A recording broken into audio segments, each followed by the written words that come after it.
तो कहानी शुरू होती है सोफी और नोलन को दिखाते हुए। नोलन एक मैगजीन में फूड राइटर है और इस मरतबा उसे नया टॉपिक दिया गया है कि पहले के लोग फूड कैसे इकट्ठा करते थे, यानी उसे हंटिंग और गैदरिंग के ऊपर आर्टिकल लिखना था जिसमें वो यही एक्सप्लेन करता और उसमें वो यही एक्सप्लेन कर सकता था कि ये काम उस वक्त के लोगों के लिए कितना मुश्किल होता होगा। इस सब के बारे में वो उसी वक्त लिख पाता जब उसके पास अपना एक्सपीरियंस होता। तो फिर क्या था, वो डिसाइड करता है कि वो खुद हंटिंग करेगा, लेकिन हंटिंग का उसे पहले कुछ भी पता नहीं। इसी सिलसिले में वो सोफी को लेकर सोफी के गांव आया है। सोफी की ग्रैंडपा एक हंटर थे और सोफी को भी बहुत अच्छी हंटिंग आती थी, लेकिन कई साल पहले सोफी ने हंटिंग करना छोड़ दिया था, जिसकी रीजन वो बताती है कि एक मरतबा जब वो हंटिंग करने गई तो उसने हिरन की आंखों में देख लिया। उसकी मासूमियत देखकर सोफी के अंदर हिम्मत नहीं हुई उसे मारने की। उस दिन के बाद से आज तक ना तो उसने कभी शिकार किया और फिर ना ही कभी नॉनवेज खाया। और आज काफी सालों बाद वो नोलन के लिए दोबारा यहाँ आई थी, क्योंकि नोलन उसका फियांसी था। शिकार करने के लिए तो दिल उसका अभी भी नहीं मानता, लेकिन नोलन की हेल्प करने के लिए वो अपने बचपन के दोस्त काइल को बुला लेती है। काइल पहले नोलन को तीर चलाना सिखाता है। नोलन सीख तो रहा था, लेकिन तीर चलाकर शिकार करने के लिए बहुत प्रैक्टिस की जरूरत होती है और इन्हें तो शिकार अगली सुबह करना था, इसीलिए काइल उसे राइफल चलाना सिखाता है, जिससे नोलन जल्दी अच्छे निशाने लगाने लगा था। प्रैक्टिस के दौरान काइल और नोलन की काफी बातें हुई, लेकिन काइल का टॉपिक सिर्फ एक ही था कि सोफी उसकी बचपन की दोस्त है, उसके लिए बहुत इंपॉर्टेंट है, उसका बहुत ख्याल रखती है, वगैरह वगैरह। और इस चीज से नोलन बहुत ज्यादा चिढ़ चुका था, क्योंकि सोफी उसकी फियांसी थी और जब कोई दूसरा उसके बारे में ऐसी बातें कर रहा था तो उसे बिल्कुल बर्दाश्त नहीं हुआ। सोफी भी जो काफी टाइम बाद काइल से मिल रही थी, वो भी नोलन को छोड़कर काइल को इम्पोर्टेंस देना शुरू कर देती है और इस चीज से नोलन शदीद चिढ़ जाता है और नाराज होकर कमरे में चला जाता है। उसका ये बिहेवियर सोफी ने नोटिस कर लिया था। वो उसके पीछे जब जाती है तो नोलन उसे ही डांट देता है कि काइल अकेला क्यों आया है, वो अपनी गर्लफ्रेंड को पितला सकता था, उसकी वजह से हमारा ये ट्रिप खराब हो रहा है। देखो नोलन, तुम्हारी वजह से काइल यहाँ आया है, अगर तुम भी उसके पास नहीं जाकर बैठोगे तो क्या फायदा इस सारे ट्रिप का। नोलन को भी अपनी गलती का एहसास हो गया था, इसलिए वो बाहर जाकर सोफी से माफी मांग लेता है। इससे पहले कि कोई दूसरी बात कर लेते, काइल भी इनके पास आ गया और नोलन एक और मरतबा वहाँ से चला गया। यहाँ पर काइल ने सोफी को बताया कि उसका ब्रेकअप हो गया है। उसके बिहेवियर से साफ जाहिर था कि वो सारी बातें सोफी से इसलिए कर रहा है क्योंकि वो सोफी को पसंद करता है और नोलन उसका ये सारा बिहेवियर समझ रहा था। काइल अब सोफी को नोलन के खिलाफ थोड़ा थोड़ा भड़काने भी लगा था, ऐसे जैसे उसे नोलन सोफी के लायक न लगा हो, और इस वजह से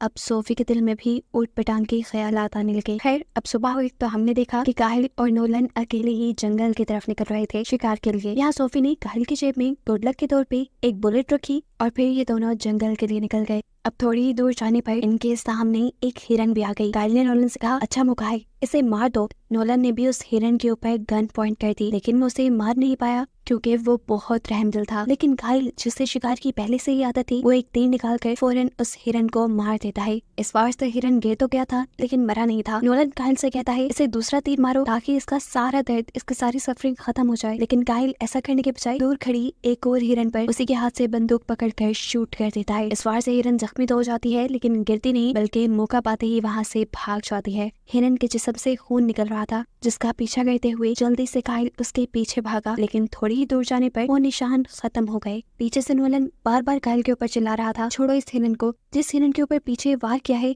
पहले उसे जाकर मारते हैं ताकि उसकी सफरिंग खत्म हो जाए। एक तरफ हिरन के भागने और दूसरी तरफ नोलन के शोर मचाने की वजह से काइल बुरी तरह फ्रस्ट्रेट हो गया था। खैर अब वो नोलन के पीछे ही जाता है उस हिरन को मारने के लिए। तो यहाँ जाकर ये लोग शौक रह जाते हैं क्योंकि एक भेड़िया उनके सामने उनके शिकार किए हुए हिरन को खा रहा था। काइल को इन सब चीजों की आदत थी, वो यहाँ पे स्टिल खड़ा हो जाता है, जबकि नोलन के तो डर के मारे पसीने छूट गए थे। वो यहाँ से भागना चाहता था, लेकिन काइल उसे कहता है, रुक जाओ, बिल्कुल सीधे खड़े रहो, जमकर हिलने की कोशिश की तो मारे जाओगे। खुद भी काइल सीधे खड़े रहते हुए अपने पीछे से गन निकालने की कोशिश कर रहा था, लेकिन गन उसकी पिछली पॉकेट में फंस गई थी। नोलन से रहा नहीं गया और उसने जल्दी से पीछे मुड़कर काइल की गन को फ्री कर दिया और उसके हिलते ही भेड़िया ने उसके ऊपर हमला कर दिया। काइल बिना वक्त जाया किए उस भेड़िए के ऊपर शूट तो करता है, लेकिन उस वक्त तक भेड़िए ने नोलन को काफी जख्मी कर दिया था। यहाँ दो और भेड़िए भी आ चुके थे, जिनमें से एक के ऊपर काइल शूट करके उन दोनों को वहाँ से भगा देता है। जख्मी नोलन चीख चीख कर अब काइल काइल पुकार रहा था और काइल को तो उसकी हालत देखकर ही शौक लग चुका था। उसे समझ नहीं आई कि वो क्या करे। वो नोलन को यहीं जख्मी छोड़कर वापस चला जाता है। कांपता कांपता वो जैसे ही सोफी के पास पहुंचा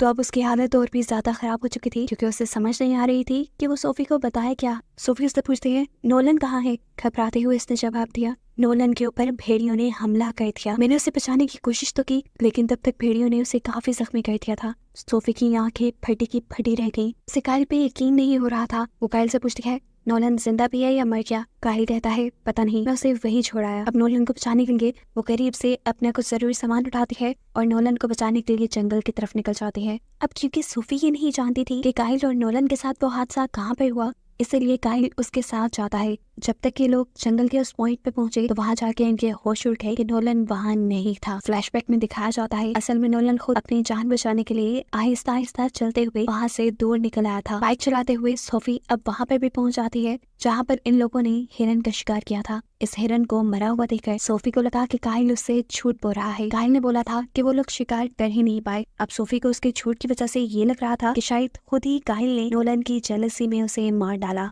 उसे भी सोफी उसके ऊपर चिल्लाने लग जाती है और बोलती है, बताओ कहाँ है नोलन? तुमने उसे मारा है ना? तुम ही उससे जेलस हो रहे थे और नोलन ने मुझे बताया कि रात में तुम्हारी और नोलन की बहस हुई थी मुझे लेकर। तुमने मारा है उसे तो मुझे बता दो। इतनी सारी बातें करने के बाद काइल अपनी सफाई देने के बजाय उल्टा सोफी से कहता है कि नोलन तुम्हारे लायक नहीं, तुम इसे भूल जाओ, उसे छोड़ दो। ये सुनकर सोफी गुस्से से पागल हो गई। उसे यकीन नहीं आ रहा था कि काइल इतना भी बेरहम हो सकता है। गुस्से में वो सिर्फ काइल के मुंह पे पंच ही कर पाती है और वहां से नोलन को ढूंढने के लिए अकेले निकल जाती है। अब जंगल में चलते हुए उसे भेड़ियों के कदमों के निशान नजर आए। वो समझ गई कि यही गरीब ही कहीं नोलन होगा। थोड़ी देर बाद उसे नोलन भी मिल गया। नोलन शदीद जख्मी था। इससे पहले कि वो नोलन की मदद करती, उसका अपना ही बाइक लड़खड़ा जाता है। बाइक नोलन को भी हिट कर सकता था, लेकिन सोफी ने नोलन को बचाने के लिए बाइक की डायरेक्शन मोड़ दी और उसका बाइक इस तरह एक दरख्त से टकरा कर क्रैश हो गया और ऐसे वो खुद भी जख्मी हो गई। यहाँ काइल जो दूर ही जंगल में मौजूद था, उसके सामने भी अब भेड़िए आ जाते हैं। भेड़िए उसे खौफनाक नजरों से देख रहे थे। काइल अपने आप को बचाने के लिए फौरन ही राइफल निकालता है, लेकिन उसकी बदकिस्मती कि उसे पता चला राइफल में गोलियां नहीं है। अपने आप को बचाने के लिए वो तीर कमान निकालता है, लेकिन इससे पहले कि वो भेड़िए के ऊपर हमला करता, भेड़िए ने ही उसके ऊपर बुरी तरह हमला कर दिया। दूसरी तरफ सोफी जो कि बाइक से गिर गई थी, वो बेहोश हो चुकी थी और जैसे ही उसके ऊपर होश आया, एक भेड़िया उसके ऊपर हमला करने ही वाला था, लेकिन तेजी से उसने अपना करीब पड़ा हुआ चाकू उठा लिया। वो भेड़िए के ऊपर वार कर ही रही थी कि ढलान से लुढ़क कर वो नीचे गिर गई और इस मर्तबा उसे